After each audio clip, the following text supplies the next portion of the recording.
Hi, I'm Bill Konigsberg. I am the author of the forthcoming book, The Bridge, and I'm here today to tell you a little bit about it and to read the very short first chapter. First of all, trigger warning, we're going to be talking about suicidal ideation and depression in these few minutes.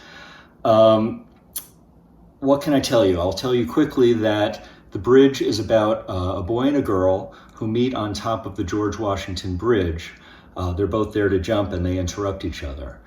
You're going to notice that I end in a very unusual place as sort of a cliffhanger. And the reason for that is that at that point, the book goes into four separate storylines. 1, 2, 3, 4 of the four things that could happen after that. In the first one, the girl jumps. In the second one, the boy jumps. In the third, they both jump.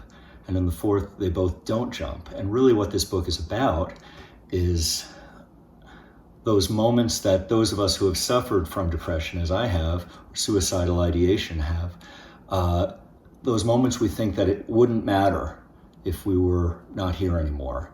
And that's a lie. So here's the first chapter. Can't I have this one moment to myself, please?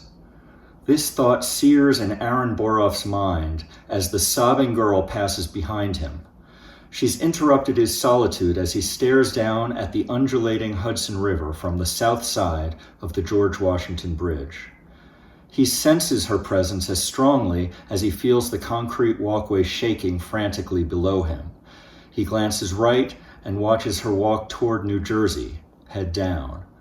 Then she stops maybe 100 feet from him, approaches the ledge, and stands there, looking down at the empty space below her, just as he'd been doing.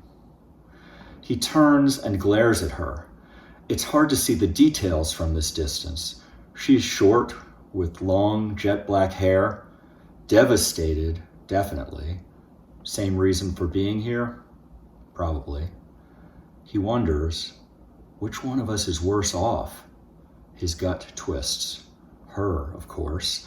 I'm such a fucking coward to even be thinking of ending my life. People will forget about me because thinking about me is too embarrassing. I'm a failure in every way and I probably won't even manage to kill myself right. At the same time, he can't imagine withstanding this hole in his chest even a moment longer. Too much. It's like when he was 8 and he wanted his mommy, only to remember she wasn't living with them anymore. Thinking this makes him sob audibly, and even though the vehicles and the wind and the buckling bridge are louder and more chaotic than anything he's ever blared on his headphones, the girl turns her head toward the sound, toward Aaron. It's too far for eye contact, really. What they share is the basic idea of eye contact, and Aaron feels it for both of them. Awkwardness. Why couldn't she have just walked a little farther? This is Tillie Stanley's time, and here is this interruption, this lost waif of a boy, his hair blowing in the hectic wild wind, tall, narrow, leaning in on himself like a branch about to snap. And she thinks, does this boy have to be here? And then she thinks, you know what? Fuck him. I am so tired of letting other people dictate my life. She looks away and grasps the nearly petrified metal railing with her hands and lifts her leg onto the other side so that she's straddling it. If he even tries to walk in her direction, she'll let go and end it. That's how serious she is. Her throat bone dry, her chest empty, her head spinning wild. Then the boy straddles the railing too, and Tillie is like, oh, come on. Suddenly they're facing each other like they're playing a deadly game of dare. Aaron wants to scream at her, leave me alone. This moment is mine. This is all I have left. Tillie's brain is mottled with warring thoughts she can't quite decipher. She only knows they're getting in her way. Be a big girl, she berates herself. Pick up your damn thick leg and walk far enough away so that he can't see you anymore. But she's stuck there.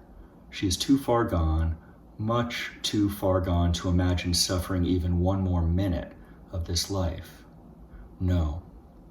Oblivion is the only answer. Whatever comes after, nothing or a lot of something unknown, it cannot be worse than this.